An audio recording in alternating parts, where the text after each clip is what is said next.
हमारे बीच आए हुए मुख्य अतिथि सम्मानित अतिथिगण को मैं तहे दिल से बहुत बहुत धन्यवाद देता हूं कि अपने कीमती समय आज हमारे संस्था पे दिए। मैं इनका आभार प्रकट करता हूं, बहुत बहुत धन्यवाद देता हूं। और मैं अपने संस्थान के सभी बच्चों को उज्जवल भविष्य की कामना करता हूं कि अपने समाज में, मेरा सोच है कि अपने समाज में ऐसे कोई बच्चे न बचे जो शिक्षा के कारण पीछे हो जाए। मैं अपने संस्थान में जो पूरी तरह से निर्धन है, मैं उन्हें फ्री में भी शिक्षा देता हूं, क्योंकि शिक्षा को लोग व्यापार समझता है, लेकिन मेरा सोच है कि शिक्षा व्यापार नहीं होना चाहिए। क्योंकि मैं ऐसे बच्चे मेरे बीच होंगे भी जिनका आर्थिक स्थिति बहुत दयनीय है, मैं अपने आंखों से देखा, मैं उनको फ्री में शिक्षा देता हूं।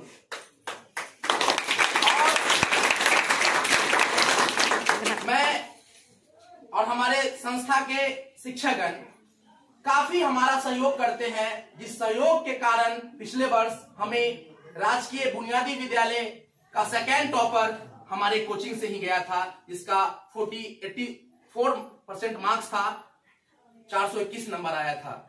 और हमारा एक प्रयास है कि हम अपने इस संस्था से ऐसे बच्चे तैयार करें, ऐसे जो यहां से जाए कहीं बाहर तो वो IAS, IPS बने, जिससे अपने समाज, अपने माता पिता और अपने गुरु का भी नाम बहुत रोशन होगा। और हमारा यह सपना है कि हम अपने संस्थान से आने वाले समय में बिहार टॉप बच्चे यहां से दूं। इसके लिए मैं काफी कड़ी मेहनत करता हूं, बच्चे के पीछे बहुत लगा रहता हूं कि हमारे बच्चे अच्छे मार्ग पर चले, अच्छे से कार्य करे। कहा जाता है शिक्षा ही जीवन की प्रकाश है। अगर आपके अंदर शिक्षा है तो आप अंधेरे में भी इजोर का काम करेंगे। इजोरा जो होता है ना, लाइट, उज्जवल, इसका कार्य करेंगे। अगर आपके अंदर शिक्षा नहीं है तो कितना भी लाइट हो तो आप नहीं चमकेंगे।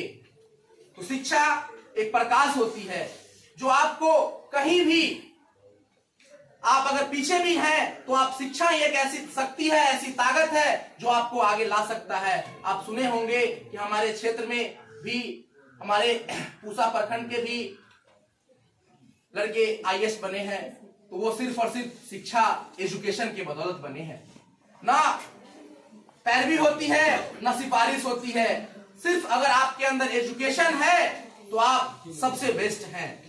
एजुकेशन का मतलब होता है सिर्फ नौकरी पाना ना, जैसे कि आपको सर ने बताया कि एजुकेशन का मतलब सिर्फ नौकरी पाना नहीं होता है। एजुकेशन का मतलब होता है कि आप एक सफल नागरिक बने, एक सफल नागरिक बने, और आप एक सज्जन, सुशील, आदर्श अपने समाज के नागरिक बने। जो कोई कहे, जो आज हमारे समाज में एक लड़का ऐसा भी है जो एक आदर्श है, क्योंकि हमारे अंदर दो चीज विद्यमान होता है, एक नेगेटिव, एक पॉजिटिव। आप किसी कार्य को करने जाते हैं तो नेगेटिव हमेशा आपको प्रभावित करता रहता है कि छोड़ो ना, कल कर लेंगे। अगर उस नेगेटिव को आप नेगेटिव पर अपना पॉजिटिव को हावी करेंगे तो आप जीवन में जरूर सफलता हासिल करेंगे और एक बहुत ही अच्छे इंसान बनेंगे। आपके माता पिता का नाम होगा, आपके समाज में, समाज के लोगों का नाम होगा। और जब हमारा समाज, हमारा राज्य एक अच्छा प्रदर्शन करेगा तो फिर हमारा भारत भी ऊंचे स्थान पर जाएगा और आगे बढ़ेगा। जैसा कि हमारे बीच कुछ बच्चे भी हैं जो काफी हमारे मार्गदर्शन में रहते हैं, हमारी बातों को मानते हैं। हम जैसा बोलते हैं इस तरह से स्टडी करो, बच्चे करते भी हैं। बहुत सारे बच्चे को मैं जब 9th 10th से पढ़ाते आया हूं, बहुत सारे बच्चे को मैं पढ़ाने के दौरान मारा भी, क्योंकि अगर हम उसको अच्छे रास्ते पर ले जाने के लिए उसे डांटना भी, समझाना भी एक गुरु का ही काम होता है। और हम सभी बच्चे को अपने ओर चाहा कि सब मेरे अंदर एबिलिटी है, मैं 70% बच्चे के अंदर दे दूं। आप लोग को पता होगा कि आज से पिछले कुछ पिछले दिनों में हम एक टेस्ट सीरीज का आयोजन किया था, जो बिहार बोर्ड का न्यू पैटर्न पर हमने टेस्ट लिया। जिस तरह बिहार बोर्ड का शेड्यूल था, जिस तरह एडमिट कार्ड, जिस तरह उनका शेड्यूल होता है, मैं सेम और उसी तरह एक रिहर्सल टेस्ट लिया, जिससे बच्चे का हौसला तो बढ़ा ही, आत्मविश्वास और उनके अंदर थोड़ा सा भी हेजिटेशन नहीं होगा कि एग्जाम में जाए। और डर एक बहुत बड़ा ये है, अगर आप डर गए तो फिर आगे कुछ नहीं कर सकते। और कहा जाता है कि डर के आगे ही जीत है।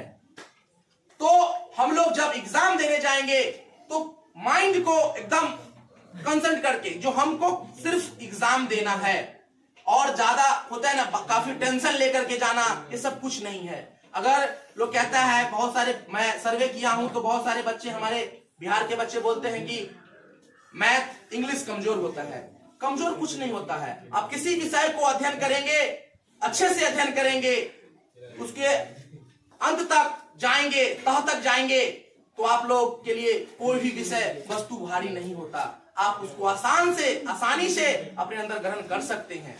और मैं इस मंच पे एक घोषणा करना चाहता हूं कि हमारे यहाँ के कोई भी बच्चे इस बार अगर 450 नंबर लाता है तो मैं उसको इंटर 12th की शिक्षा, किताब, कॉपी, शिक्षा का ट्यूशन फी मैं बिल्कुल फ्री में उसको कराऊंगा।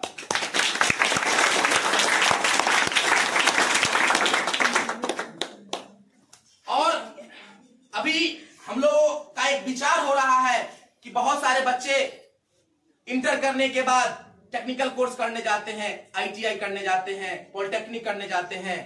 लेकिन मैं आप लोगों को बता दूं कि बहुत सारे बच्चे को जानकारी नहीं है, जो अगर हम सिर्फ 10th पास करने के बाद ITI करें तो हमारा सिर्फ लैंग्वेज विषय का एग्जाम देंगे तो हमारा ITI और 12th दोनों इक्विवेलेंट होता है, बराबर होता है। आप दोनों का सर्टिफिकेट बराबर होगा। आप अपने जीवन में हर किसी के पास कुछ ना कुछ हुनर होता है। हम 2 दिन पहले माननीय मुख्यमंत्री जी का प्रोग्राम था, उन्होंने बताया कि मेडल लाओ और क्या बोल रहे थे, SDM बनो, SP बनो, कहीं पे था, मैं देखा था वो चीज। तो उन्होंने एक हौसला दिया कि पढ़ाई के साथ साथ अगर आपके अंदर ऊर्जा है कि हम खेल के माध्यम से आगे जाएं तो वो भी आपका एक रास्ता, बेस्ट रास्ता है, क्योंकि आप खेल कूद के माध्यम से भी IAS IPS बन सकते हैं। क्योंकि उनका एक भाषण था जिसमें उन्होंने बोला कि आप सिर्फ मेडल लाओ। मेडल कहने का मतलब जो हम मेडल देंगे उस मेडल से नहीं होगा, वो राष्ट्रीय स्तर का मेडल हो, है ना, तब जाकर के आप SDM बन सकते हैं। समझे? इसी के साथ मैं अपनी वाणी को विराम देता हूं और मैं फिर से मेरे मंच पे आए पप्पू जी,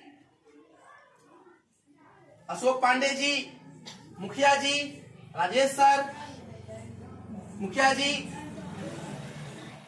कल मैं किसी कारणवश, बहुत मजबूरी था, किसी कारणवश मैं कल किसी को फोन नहीं कर पाया क्योंकि हमारे यहाँ कुछ ऐसे घटना घट गई थी। तो मैं आज 10 बजे अर्जेंट मैं सबको फोन किया और सभी ने अपना कीमती समय हमारे बीच दिया।